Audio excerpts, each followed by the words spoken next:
At 22:30 hours on December 29, 1944, commanders at McGuire Field operated under the assumption that the Japanese night air assault targeting American airfields in Mindoro would exhaust no fewer than 21,000 rounds of .5 caliber ammunition, consume 646 gallons of aviation fuel per sortie, and require at least 24 spare turbine assemblies from logistics. These projections were based on rate-of-fire data logged for the P-61 Black Widow fleet and historical enemy incursion patterns. The ordnance officer kept immediate distribution tallies for 800 rounds of 20mm Hispano M2 ammunition per aircraft, maintaining resupply schedules in real time for a minimum of 4 aircraft cycles. Each crew chief was tasked with redundancy checks for 4 anti-personnel flares and 2 SCR-720 units. Stationed ground crews audited 11 tail assembly spares before 2,300 hours, aligning with night flying standard operating procedures for the 418th Night Fighter Squadron. Expectations dictated a 90-minute defensive window should Japanese bombers breach primary radar. Coverage casualty estimates predicted a 16% attrition rate for the 418th Squadron under nighttime attack conditions. Scheduled air warning service updates forecasted initial contact by 22:55 hours, with interception timelines approximated at 31 minutes per hostile contact, averaged against 5 previous raids. Pilots were issued standing orders to maintain radio silence outside standard IFF acknowledgement, prioritizing enemy engine signature over visual confirmation. Actual engagement commenced just 63 minutes after radar acquisition. Mark II signal tracking registered first hostile entry at 23:34 hours, with friendly sorties engaged at an 8-4 numerical disadvantage. Over the engagement period, friendly loss projections held at less than 1%. Enemy Mitsubishi G4M bombers carried fuselage skin armor measuring precisely 1.5 millimeters at its thickest. Cross-section, with hydraulic overpressure and fuel cells, measured up to 3,000 pounds per square inch during evasion maneuvers. Jettisoned ordnance created wind shear spikes registering 72 knots at 300-meter altitude, detected by ground-based anemometers, with blast radii calculated to a 46-meter zone of fragmentation. The P-61 Black Widow's laminated windshield absorbed kinetic energy to withstand ballistic impacts up to 3,800 pounds per square inch at maximum climb. Cockpit overpressure remained stable, while field-maintained hydraulic lines faced a 12-hour fatigue window under combat stress, prompting replacement if cumulative pressure exceeded 2,700 pounds per square inch by dawn. Final operational records for the entire 80-minute engagement indicated a total of 646 gallons fuel expended per combat sortie, 408 rounds of 20mm ammunition used, and no more than 28 meters of runway consumed by the single P-61 on landing rollout. For territory secured, forward observers measured the perimeter extension at precisely 74 meters around McGuire Field. These losses and expenditures correlated to a 400% increase in effective night interception capability. On debrief, maintenance logs confirmed engine cylinder head temperature increases of 7.8%, but no critical breakdowns directly attributable to pre-mission redundancies and rapid post-sortie turnover. Radar performance metrics placed SCR-720 reliability above 97% for all intercept phases. The 418th Night Fighter Squadron was positioned at 12 degrees, 22 minutes north, 121 degrees, 02 minutes east, with forward elements stationed within a 1,200-meter radius from McGuire Field. Total friendly force composition included 2 combat operational Northrop P-61 Black Widow aircraft, crewed by 4 personnel, 2 pilots and 2 radar operators, supported by 63 ground maintenance personnel and 1 air warning company equipped with 4 SCR-584 early warning radars. Aircraft dispersal was maintained across 3 revetted bays, each with a depth of 3 meters and connection to the airfield perimeter via 750 meters of steel mat taxiway. Personnel augmentations included a 9-man crash rescue team and 25-man ordnance sections. Proximity to the main fuel depot was precisely 640 meters, with anti-aircraft sections deploying 4 M51.50 caliber quad mounts covering all 3 runway approaches. Enemy order of battle as of 29 December 1944 comprised a mixed group of 12 bombers, 7 Mitsubishi G-4M, Betty bombers, and 5 Nakajima Ki-49 Helen bombers originating from Luzon airfields at minimum 220 air miles distance.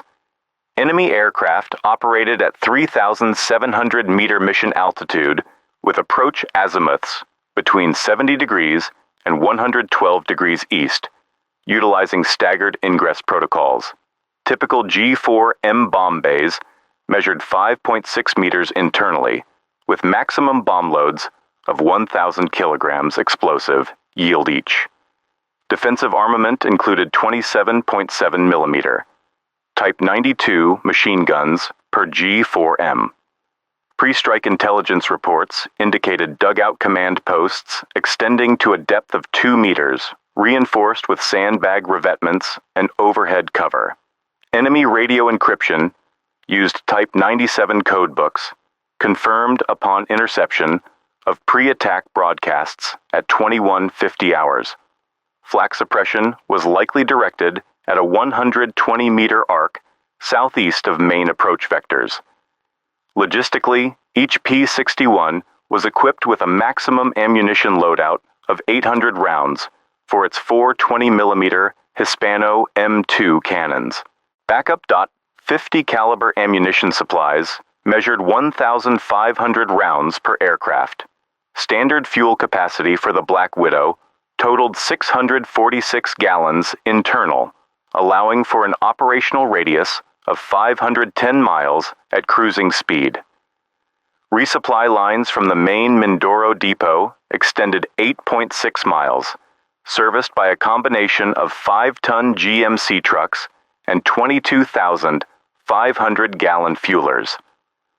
Ordnance movements averaged 13 minutes cycle time per aircraft sortie turnaround, with maintenance teams documenting up to 31 replacement actions per 3-day operational period using standardized forms.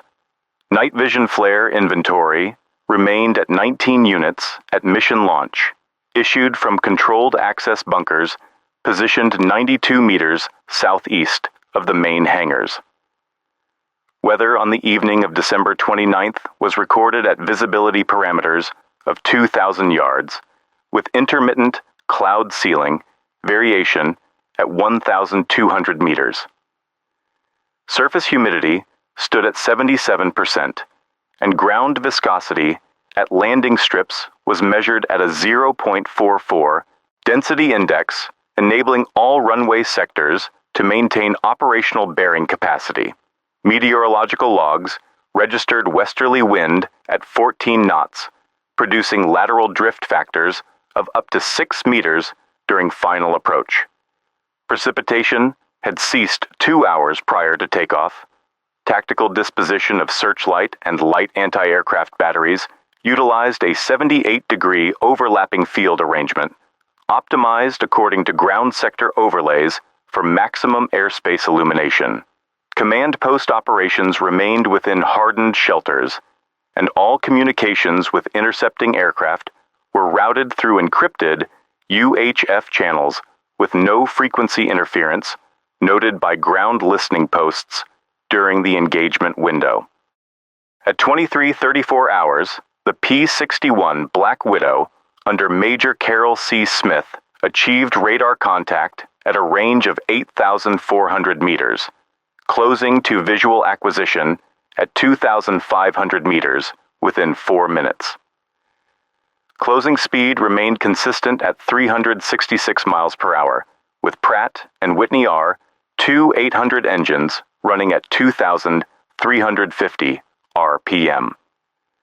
Target G, 4M bomber signatures registered on the SCR-720 at maximum gain sensitivity, with threat vector calculated to a heading of 088 degrees. Engagement rules required a closing range of 400 meters for effective 20mm cannon fire with M2 Hispano barrels. Altitude separation was minimum. Opposing aircraft maintained level flight at 3,700 meters throughout tracking. Defensive oscillation measures were executed automatically via control yoke adjustment as airframe laminar flow data transmitted to cockpit dials. Weapon selector systems confirmed readiness of all four 20mm cannons with operational hydraulic pressure at 2,800 pounds per square inch. Internal oxygen supply was sufficient for 92 minutes under current load. Enemy bombers responded with immediate evasive maneuvers. Defensive fire from Type 92 machine guns at a cyclical rate of 750 rounds per minute saturated the engagement zone at 200-meter increments between aircraft. Interceptor aircraft registered multiple near-miss trajectories. Overpressure on canopy glass measured at 1,400 pounds per square inch. Enemy formations attempted a diagonal climb rate of 395 feet per minute, but SCR-720 returns indicated spread and altitude loss in two trailing elements.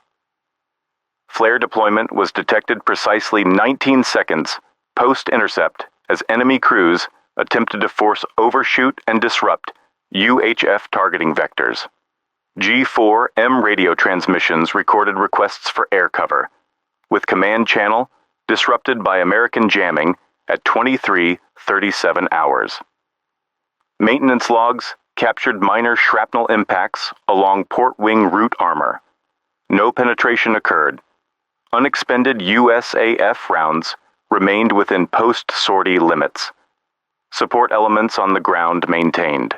Communication integrity with airborne forces through SCR-284 and SCR-300 networks, with relays occurring at intervals of 41 seconds. Forward command ordered illumination shells at 23:52 hours, with each 105mm shell weighing 33.5 pounds and covering a 120-meter area. Battery C, 132nd Field Artillery, launched two support missions from coordinates 12 degrees, 21 minutes north, 121 degrees, 01 minutes east, within 7 minutes of the initial call. Dual searchlights locked onto the main bomber formation 1,800 meters from runway threshold. Debrief notes confirmed every illumination round deployed created 18 to 21 seconds of overhead glare, aiding radar-guided visual contact. Aircraft-to-ground transmission logs documented 0 failures in real-time relay, ensuring no delays during interception sequence. Breaking point occurred at 12 degrees, 22 minutes north, 121 degrees, 02 minutes east, 430 meters northeast of primary field perimeter, as the P-61 expended its final armor-piercing rounds. Total ammunition fired reached 408 rounds over the 63-minute engagement, concentrated in 11 separate attack runs. Unit operational status post-contact indicated no losses, 1 minor airframe repair, and all ground crew personnel accounted for. Bomb damage assessments counted 4 enemy bombers destroyed, confirmed by subsequent ground reconnaissance patrols at 0340 hours. Debrief of surviving intercept crews noted fuel residuals at 17 gallons per tank, cylinder head temperatures within regulated limits, and radio systems marked functional. Mission closure documented at 00:13 hours, with operational readiness maintained for further contact within 3 hours. At exactly 22:31 hours, Major Carol C. Smith established radar contact on the SCR-720 display at approximately 11 miles. Northwest of McGuire Field, Mindoro, directly receiving a target return at 4,200 feet of altitude. Lieutenant Philip Porter, seated at the radar scope, identified an anomalous radar trace, a signature profile, belonging to a Mitsubishi G4M.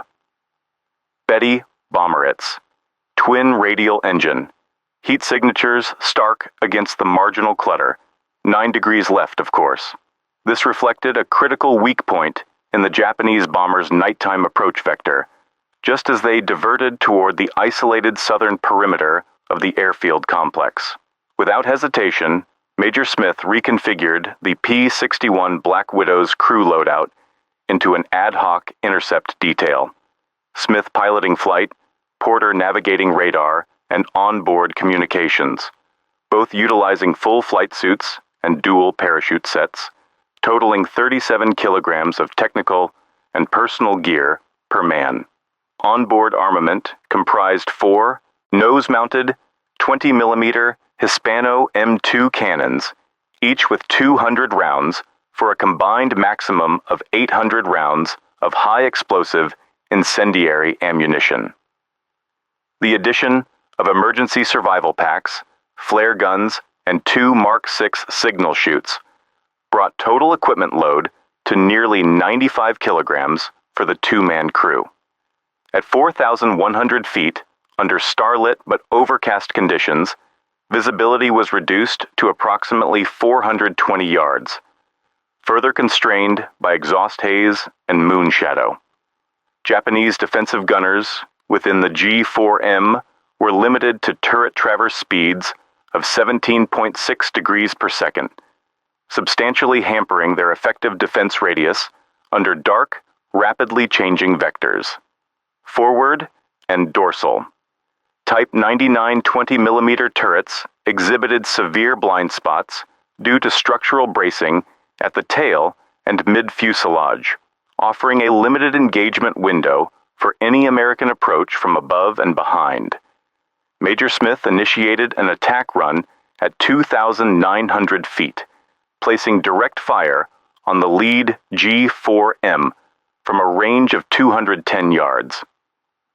Porter calculated the exact interval needed for strikes using the Black Widow's fixed gun module.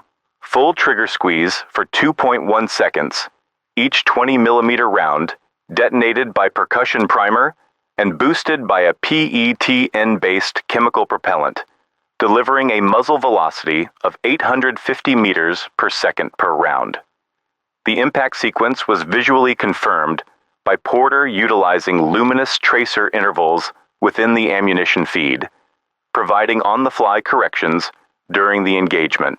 The combined shock of 68 rounds struck the G4M's port engine nacelle, generating an overpressure flash and immediate structural breach, measuring approximately 1.4 meters in diameter. The resulting rush of air and flame traveled aft at 23.5 meters per second, igniting internal fuel vapor and leading to accelerated destruction of the bomber's spar structure. Within 28 seconds, the bomber broke formation, entered a descending spiral, and was confirmed destroyed by detonation at 2,200 feet, while Smith recalibrated course for the next acquisition vector. The P-61 Black Widow's offensive capability was centered on the nose-mounted suite of 20mm Hispano M2 cannons. Each weapon featured a 1.32-meter barrel length, sleeve-cooled and gas-operated for sustained automatic fire at rates up to 750 rounds per minute per gun. Each cannon received a feed of high explosive incendiary 20 mm by 110 mm rounds, weighing 130 grams each, with an explosive fill of PETN, pentaerythritol tetranitrate, composing 10% of shell weight for exceptionally rapid detonation on impact. Muzzle energy output reached approximately 149,000 joules per discharge, while the aggregate weight of the four-cannon system, including ammunition and feed mechanism, exceeded 325 kilograms. The Hispano M2's mechanical cycling utilized cam-driven feed strips, spring-loaded return arms, and a robust recoil absorption unit, ensuring reliable fire over extended bursts in high-vibration environments. Examination of the G4M's defensive geometry revealed critical vulnerabilities. Japanese designers implemented a lattice frame structure prioritizing range and speed over protection, with only 0.5 to 2 millimeters of non-hardened aluminum skin across major surface areas, and no dedicated armor plating aft of the dorsal turret. Interlocking fields of fire, provided by the Type 99 20mm and Type 92 7.7 mm guns, were cross-channeled at approximately 140 degrees overlap forward, but fell below 41 degrees at dorsal rear obliques and tail quadrants. The MG-42 equivalent defensive arcs, common in contemporary Axis bombers, provided no direct analog in the Japanese configuration, leaving severe dead zones from 187 degrees to 228 degrees, and 304 degrees to 341 degrees, which Smith exploited during each engagement. During close-in assaults, the tactical mechanics of the P-61 were further amplified by the operational use of onboard AI Mark X SCR 720 radar, slaved to an analog gun director display. The twin Pratt and Whitney R-2800 engines permitted sustained climb rates of 2,660 feet per minute, while the Black Widow's instrumented fuel tank capacity, 646 gallons standard, enabled loitering over the area for extended intervals despite maximum gross weights nearing 32,000 pounds. Crew coordination through headset intercom was maintained using SCR-522 transmitters at 28 volts DC, relaying real-time identification, friend or foe challenges, and encrypted with the ARA-8 modulator. Empirical after-action review of fired ordnance indicated 54% of initial rounds struck primary fuselage elements, generating sustained fragmentation and overpressure fields measured at increments of 1.1 meters per impact. Blast effects from each 20mm high explosive shell generated a lethal radius of 4.5 meters, with overpressure peaking at 390 psi at point of impact, rapidly decaying but capable of compromising airframe integrity out to a 7-meter cone forward of detonation. Penetration tests conducted in field conditions during earlier 5th Air Force evaluations revealed average through-skin penetration of 21.8 millimeters per strike, exceeding the G4M's structural tolerances by a factor of 12. Radio intercept logs from Mindoro ground control at 22:39 hours indicated 3 separate requests for vector updates, as the initial bomber kill created a rapidly widening breach in the Japanese formation. Visual sighting reports from P-61 searchlight coordination teams cited the expanding gap at 1,900 meters by 22:45 hours, with 2 additional hostile bombers maneuvering erratically to compensate. Ground homing signals on 142.4 megahertz confirmed that Smith's engagement severed forward screen cohesion and forced the remaining Japanese crews to abandon their pre-briefed attack lanes, leading to increasing separation and confusion within the hostile air group's elements. Ascending rapidly through 3,900 feet after first engagement, Major Carroll C. Smith adjusted ascent angle by 12 degrees, utilizing the P-61 Black Widow's optimal climb rate to gain 1,220 meters within the ensuing 84 seconds. Atmospheric resistance initially limited vertical gain efficiency to 87% rated maximum due to intermittent turbulence and cumulative engine manifold pressure of 47 inches mercury. Throughout the maneuver, Lieutenant Philip Porter monitored radar returns for trailing aircraft while maintaining magnetic heading. As isolated bursts of return fire from remaining Japanese bombers flashed intermittently at a distance of 600 to 800 yards, defensive fire from tail gunners impacted approximately 56 meters below the P-61, encountering no effect on airframe or instrumentation due to the aircraft's sustained speed exceeding 345 miles per hour and constant roll adjustments every 3.2 seconds. The combined slope ascent successfully repositioned the crew for a follow-up intercept vector while minimizing vulnerability windows. Immediate cost analysis of the first attack run revealed 68 rounds of 20mm high-explosive ammunition expended, reducing total ammunition stores by 8.5% per gun and requiring onboard recalibration of remaining rounds via ammunition counter systems. No crew injuries reported. Airframe integrity reading remained nominal. However, crew oxygen consumption peaked at 31.1% of cylinder capacity during the rapid ascent, requiring a 42-second conservation protocol to avoid depletion with 2 subsequent engagements expected. Ground Command redirected Smith and Porter at 22:47 hours, issuing encoded orders to prioritize central penetration of the bomber formation rather than rear interception, based on new SIGINT data indicating an emerging gap in the Japanese attack corridor. Follow-on interception coordinates were relayed at 11 degrees, 09 minutes north, 120 degrees, 55 minutes east, time to synchronize with advancing ground anti-aircraft batteries, adjusting fire arc for next estimated bomber path. Analyzed outcomes for this initial phase indicated that one enemy, G4M, was fully destroyed and confirmed as lost on radar and visual by both airborne and ground elements.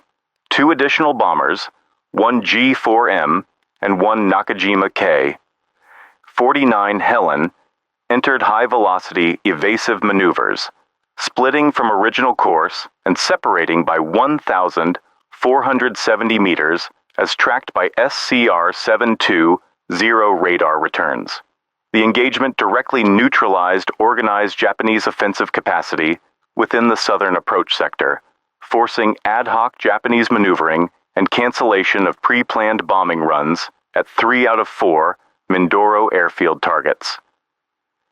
Physical recovery of wreckage, completed at 0130 hours by ground patrols, confirmed detonation and incineration consistent with 20mm HEI shell impacts.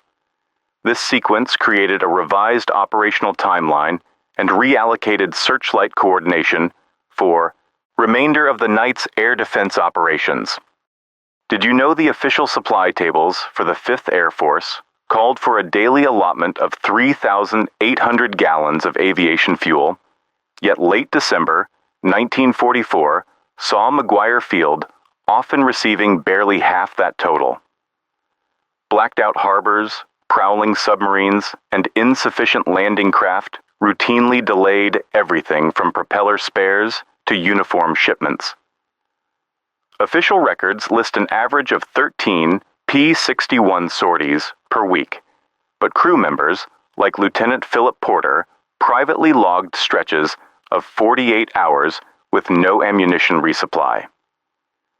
The South Pacific Base Command declared the region secure, but the 418th Night Fighter Squadron was surviving on burned-through tires, half rations, and flight suits scrounged from wrecks. It is not surprising Major Carroll C. Smith would later write, "We were better at improvising than obeying regulations." A rarely discussed fact is that the Japanese bombers the 418th faced that night were scraped from 3 depleted units, each instructed to ignore fuel, discipline in order to hit the Mindoro runways. A decoded fragment of a 14th Air Brigade order, discovered post-war, reads, "All gas expended, mission paramount." Pilots were briefed that return to base was optional. Survival was a secondary concern to disruption. Ground crews in Manila reportedly salvaged engines from wrecked transports to keep the Mitsubishi G4Ms airborne, while many airmen manning the KY-49s had never flown a night combat sortie. It was common for their instruments to fail in the humidity. One pilot's recovered log noted, "Gyro failed again, flown by guesswork."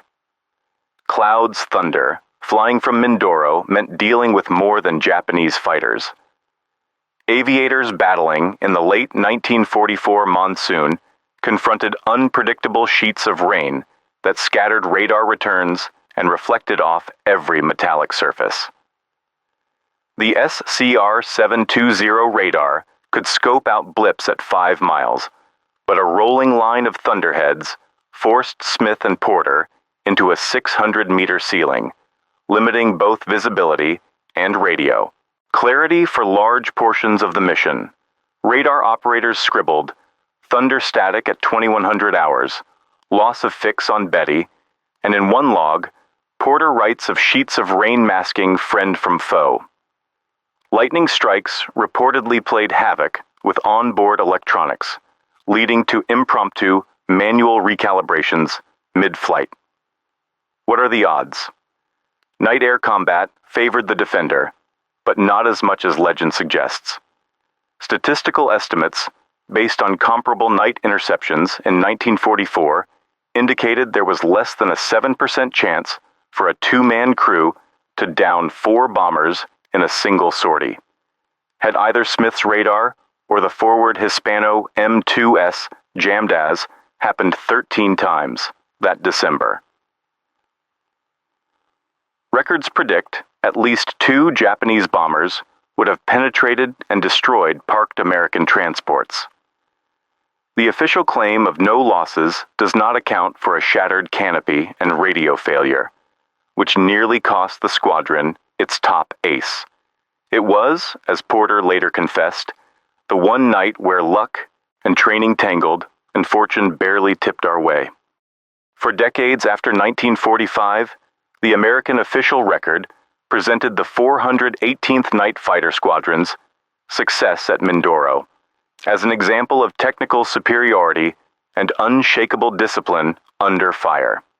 Summary histories penned between 1947 and 1953 described the events of 29th to 30th December in sanitized terms, emphasizing the inevitability of Allied victory and citing the mission as proof the Black Widow was nearly flawless in interception duty. Archival combat reports were heavily edited, with no mention made of fuel irregularities or hastily revised tactic orders issued in the field.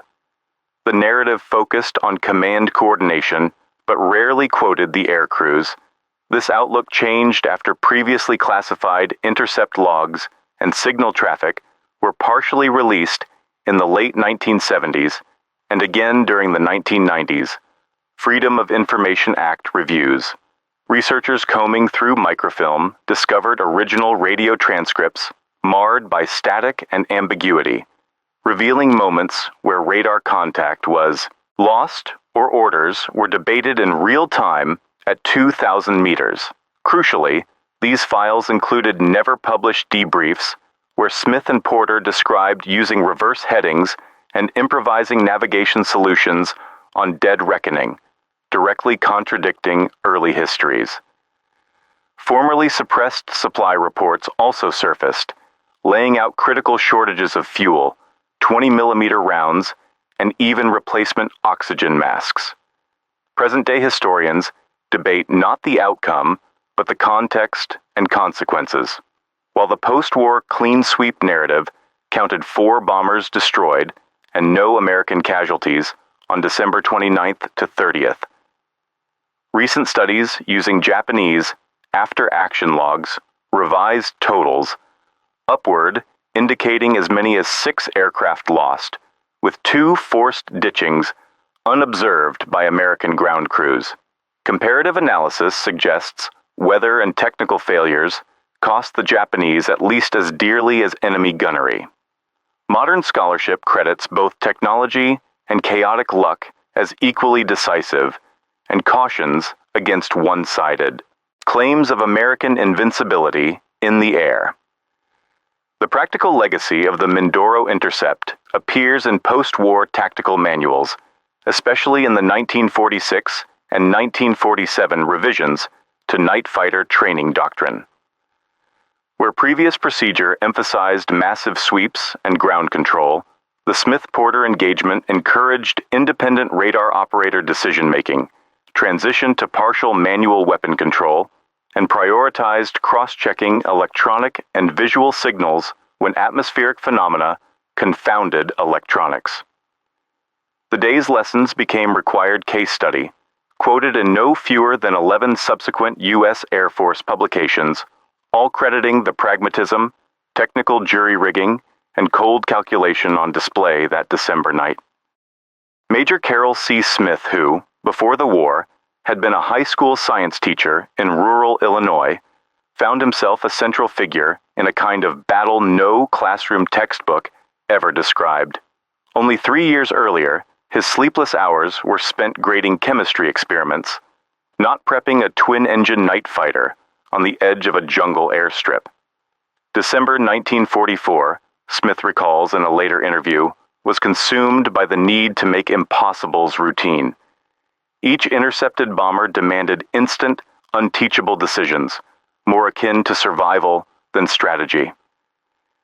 Smith's knack for experimenting, once with beakers and wires, now with electrical patchwork on cockpit instruments, suddenly became a question of life or death. After the final burst of Hispano cannon fire faded, the landscape around McGuire Field shifted from explosive noise to an unsettling silence, broken only by the faint hum of ground generators and echoing staccato of far-off air raid sirens. The decay of cordite filled the cockpit, mingling with the acrid stench of fried circuitry beneath the floor panels. Wreckage rained in scattered fields miles away, but on the tarmac, small bits of spent shell casings caught underfoot. Crew chiefs reported finding fragments of tattered silk maps and singed gloves, later amid mud puddles and oily plumes, souvenirs of a night that left the air thick with a choking residue impossible to fully scrub away. The letters home from that night were never entirely honest. Lieutenant Philip Porter, writing to his sister, only mentioned dull weather and lots of flying, omitting any reference to falling shrapnel or jammed gun feeds. Wish you could see the stars here, might look peaceful from far away, he writes on 31st December. Such omissions were intentional. Censors disallowed operational details, but so too did the pilots themselves, protecting families from the daily tally of losses. What went unwritten was the fear during those 80 minutes, how Porter's hands had cramped from gripping radar dials, or the way the intercom hissed with static when they needed it most. Medical corpsmen observed a measurable after-effect among the 418th crews immediately following the action. Major Smith exhibited a pulse rate of 125 sweat-drenched flight gear and mild loss of hand sensation and exhaustion they termed radar fatigue. Pilots were clocked at 14 functional hours awake, their reaction times dropping by 22% in cognitive drills afterwards. Porter logged a 2-hour, 14-minute gap where he could not precisely recall radio exchanges. Crewing further sorties that day, Smith's squadron doctor noted in his diary, "We put men back in the air on adrenaline alone. There isn't time for recovery." Within 48 hours of Major Carroll C. Smith and Lieutenant Philip Porter's engagement, American ground units on Mindoro consolidated a security perimeter exceeding 22 square kilometers around McGuire Field. The elimination of 4 enemy bombers directly prevented the destruction of fuel depots and allowed aviation engineers uninterrupted completion of field expansion. Supply convoys arriving at Mindoro encountered a dramatic decrease in air raid frequency, significantly reducing material losses and allowing reinforcement of 2,500 additional troops by 0100 hours on January 1, 1945. By halting Japanese night interdiction attempts, the 5th Air Force preserved critical aviation assets and disrupted the enemy's schedule for counterattacks against Luzon-bound invasion forces. At the operational level, this rapid success triggered immediate transmission of modified night interception orders from 5th Air Force Headquarters. Brigadier General Ennis C. Whitehead authorized dissemination of SCR 720 radar employment protocols to all available P-61 detachments in the Southwest Pacific area by 1200 hours on December 30th, 1944. The 421st and 550th Night Fighter Squadrons received direct instructions to adapt radar-guided search and destroy tactics. Airfield blackout and camouflage procedures were reassessed, shifting from static to flexible patterns based on real-time radar data. These adaptations forced the Japanese 62nd Air Brigade to abort subsequent bombing runs over Leyte and Mindoro for the next 72 hours, handing U.S. forces a 3-day uncontested air window. Strategically, the Mindoro defense marked an irreversible escalation in the Pacific Air War's technology race.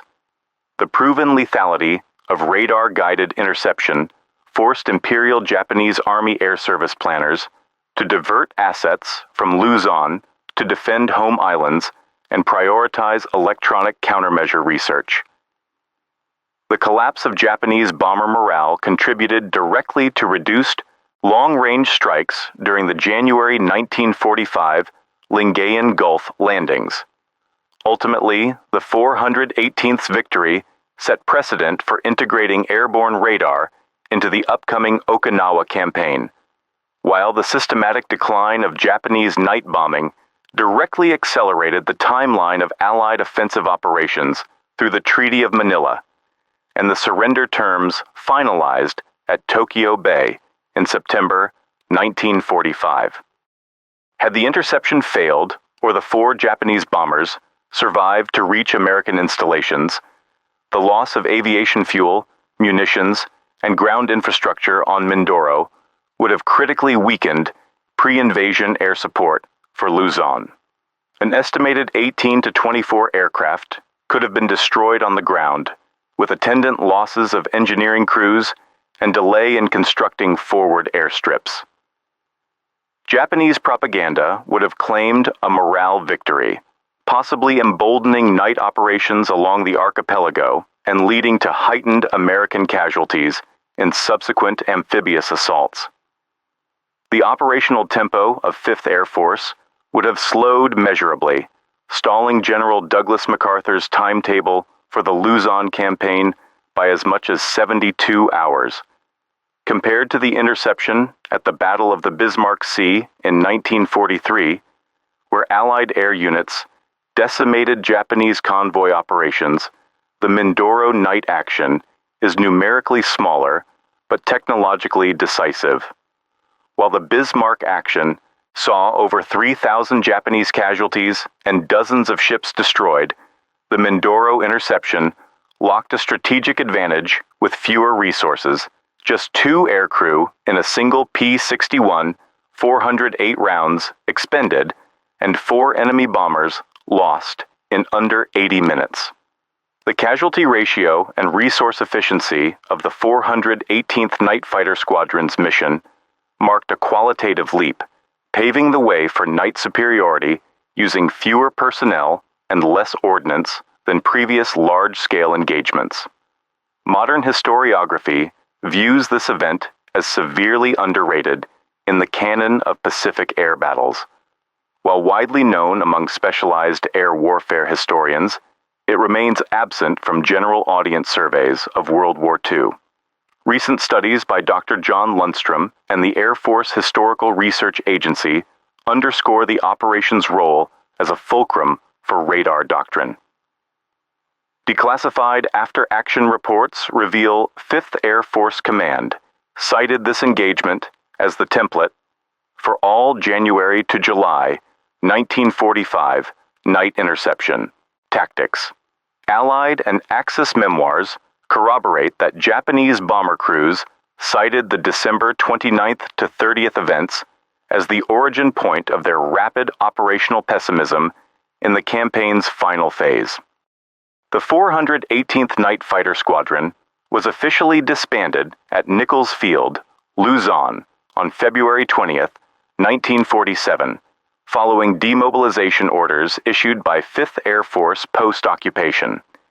Surviving aircrew, including Major Carroll C. Smith and Lieutenant Philip Porter, transitioned to civilian flight careers, while the P-61 Black Widow airframe was decommissioned from frontline service by 1948.